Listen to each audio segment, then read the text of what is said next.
In a new future, where humanity stands on the edge of extinction, we turn our gaze to the stars, but in the depths of space, a new menace looms, the Star Beasts. To combat these creatures, warriors donning mechanical armor emerge as humanity's last hope. Prepare yourself for a groundbreaking mecha action saga, where breathtaking visuals meets an expansive universe. The battle for survival starts now. So, welcome to the world of Hero Organization. This is a brand new series on Shonen Jump Plus by Kie Sakaiwa and Akira Takahashi. We are just going to dive right in. So, in this world, in the latter half of the 21st century, mankind was on the brink of extinction. Between climate change, overpopulation, resource depletion, Earth was not going to be able to sustain humans for much longer. So, they turned their eyes towards the stars. And basically, a new golden age of exploring the cosmos kicked off. And now humanity has built space stations and things like that where they now live. Unfortunately for them, there are these creatures called the Star Beasts. And the Star Beasts are colossal, giant alien creatures that attack humanity. And to fight off these Star Beasts are these mecha armor suits called Aegis, AIGIS, Armor for Intergalactic Guardian and Interstellar Survival. I'm pronouncing it Aegis just because that's how it's pronounced in Persona 3, but maybe I'm wrong. But I'm just going to call it Aegis for this video. And we see one of the Aegis. This one is modeled Siegfried fighting one of the Star Beasts. And it completely destroys the Star Beast in 64 seconds. And then that's when we find out that this isn't actually a real battle. This is actually a VR simulation, and it's a competition. And the winner is named Leonidas Tyler, Leo for short. And he's only 10 years old. And he takes home the Aegis Wars VR Championship. And then we cut to the crowd where we see his dad, Ryu. And his dad's just like overly excited and cheering on his boy and just completely proud of his son. And he's like, this game is made by the same company that designs the military simulations. If my boy is this good at the age of 10, just imagine what he'll be like when he gets older. Maybe he'll actually be scouted and become a real mech pilot one day. And so we see Leo and he gets interviewed and they ask him, like, what's your goal for the future? And he says he wants to become a real hero. So one day he wants to become a Space Force Marine for the global or Earth Authority and pilot a real Aegis. And they ask him, like, what's your inspiration? And he says, my dad.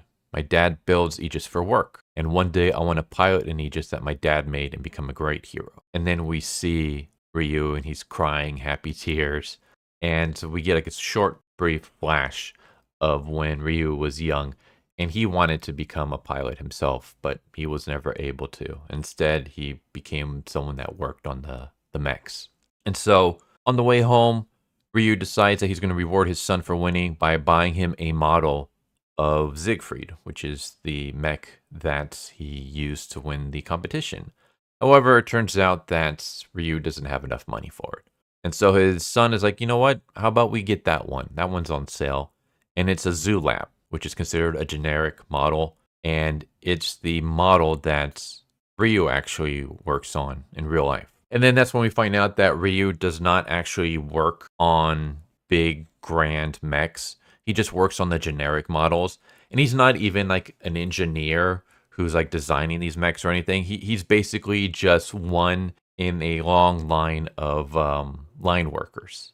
So he's a nobody at a small-time company. So his son saying that he builds Aegis it's true, but it's not as grand as his son is making it out to be. And we get to learn a little bit more about how these mechs work, that these mechs are weapons created to exterminate the Star Beasts. They're powered by electricity and bioenergy, and so they require a human inside to operate. And then we just get like flashbacks where we see that Leo is pretty much a gifted child. He's a prodigy. He's able to write his name when he's just a little small toddler. We see that Ryu is like one of those parents that's just overly fond of their kid. Like during work, he's constantly watching videos of all his son's accomplishments. And he even says that one day Leo is going to become a world famous hero and Ryu is going to build a museum dedicated to him. And then that's when some of the other coworkers says that Ryu is nothing more than a mediocre father leeching off his talented son. And Ryu is about to start a fight when one of his friends says, hey man, like Leo's life belongs to him. Someday you're going to have to let that go. And then that's when Ryu gets a message from GEA, which is the hero organization. And he gets called in by Mr. Kato, who's with the Ministry of Bliss. This is basically the guy who like recruits the new heroes, the new mech pilots. And Ryu believes that maybe they want to recruit Leo. But it turns out, no, we actually want to talk to you. We want you to pilot a mech. Basically, we looked through all your medical records and stuff, and your physical abilities and intelligence are average, but your health data, like our AI found that you have an aptitude for piloting Aegis. And we've produced numerous heroes, both military and civilian, and we would like you to try. Like most of the pilots are career soldiers, but there's also like 5% that are civilians, and that number is growing. And so we've gotten to the point where anyone can become a hero in this age. And they're like, we want to conduct a mech aptitude test, basically see how you are when it comes to actually using a mech. Can you be able to adapt to a mech? Can a mech adapt to you? And he says that I appreciate the offer, but I have a son at home and going to space is too much. And he leaves. He ends up taking like the papers, but he ends up leaving anyways. He goes back home, he throws it in the trash. And as they're eating dinner, Leo notices something in the trash can and he looks and he says, is this a scout from the hero organization? He's like, Dad, this is a huge opportunity. And Ryu's just like, yeah, I was invited to take a test, but even if I pass, I'd be away from you for a whole year. And Leo's like, but that's fine. Like I can stay with Aunt during that time. Like, Dad, haven't you ever wanted to be a mech pilot? And it's true that he did, but he has like this flashback of his coworkers calling him a mediocre father, leeching off his talented son. And he kind of snaps at his kid, but then immediately apologizes when he realizes that, he's taking his anger out on this kid. And he's conflicted. We have a flashback to when Leo was born, and basically Leo's mom, Ryu's wife, ended up dying not long after giving birth. Like she just couldn't handle the pregnancy. And she explains that, I know you're going to be a great father to Leo. And so Ryu, he's like, for Leo's sake, I'm going to help his talent bloom. That's what a good father does. And we have just him being like the greatest dad ever and doing whatever he can for his son. And he's just like, I can't be away from my kid for that long. Like right now, my kid kind of looks up to me. If I were to try to become a hero and I failed, how would that affect him? It's just stuff like this. But eventually he realizes, you know what? I got to do this. I got to try the test. Not only would I be able to live out my own dream that I never thought I'd be able to, but more importantly, if I do this, I got to do this for my son. I got to be a father that's worthy of Leo. So I can't be just some scrub mediocre dad who's leeching off of his son's success. I got to be someone that my son can truly be proud of, that other people can truly say, hey, that dad was awesome towards his son. So he decides that he's going to accept the test. So he starts taking the test. And the test is that it's a mock battle where there's these enemy drones that are modeled after insect-like star beasts, and he has to destroy 3 of the drones. And so he's working with the Zoo Lab mech, and he starts fighting. But the drones are pretty much kicking his ass. Like, he's really failing at this test. Nothing is working.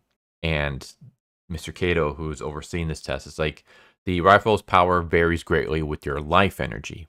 Your output is too low. Think of something that will inspire you. And so he thinks about his son, and he thinks about trying to be a great father to Leo. And that amps up the energy, and the energy charges reaches critical levels, and he's able to shoot a giant blast that destroys 15 of the drones. So he only needed to defeat 3, but not only was he able to defeat 15, he was also able to defeat the mother unit. He was able to damage it to the point that the test has to end. And he's like, all right, you passed. And so we see Ryu, and he comes back home. He tells his son, I'm sorry, but just for 1 year, can you wait for 1 year? I passed the test. And his son's super excited about it. And then we see his son like saying goodbye to his dad. And he basically says, we have to promise that we're going to see who can take down the most star beasts. A competition between you and future me. So he makes a promise with his son. So he goes out into space, and he goes to this space station orbiting Mars.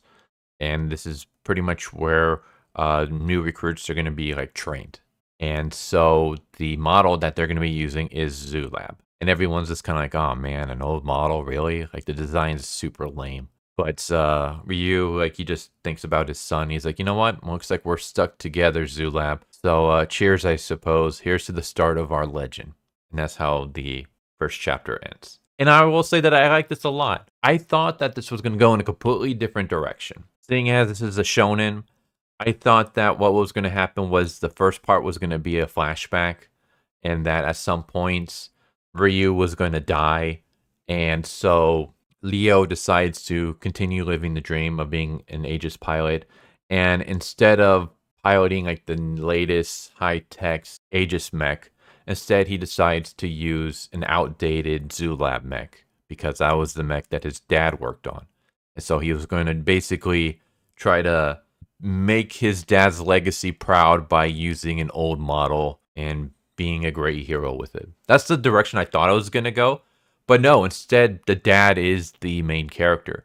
So I thought this was kind of cool because you never really see an adult becoming the main protagonist in a shonen. I mean, it's happened before, obviously, but it's kind of rare, especially a single father. Usually, like when you have a single father and the son's like a prodigy, the prodigy is the main character. But here, no, the dad's actually the main character. So I thought that was kind of cool. And I like the whole, I'm doing this for my son. I'm doing this so that I can be a father my son is proud of.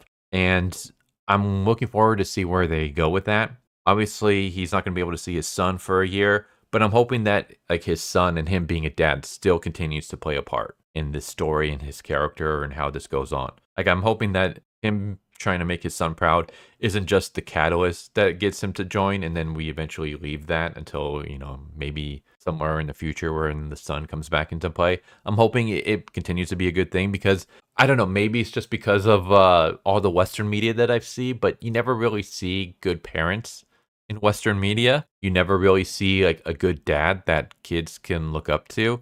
So to see that we have a shonen about a dad, a single dad who's trying to become a hero so that his son can look up to him. Like there's just something very heartwarming about that, and I'm really excited for that. So I thought that was really awesome. I'm glad that we're staying with Ryu as the main character. The visuals are also really good too. I really enjoyed the visuals in this issue so far. I think it's awesome. The fight scenes, we don't really get much. Like we get a little bit from the VR competition as well as from the test. And so far I'll say that, you know, they're pretty decent. I don't have any complaints about it. I think Leo's an interesting character. How much of a part he's going to play, like how big of a part, I don't know. Because again, we're going to be going away from him for at least a year. So I don't know if we're going to get like a time skip. I don't know if we're going to have like a two-part where we have half the story is focusing on Ryu and the other half is focusing on Leo. Or if we're just going to completely focus on Ryu.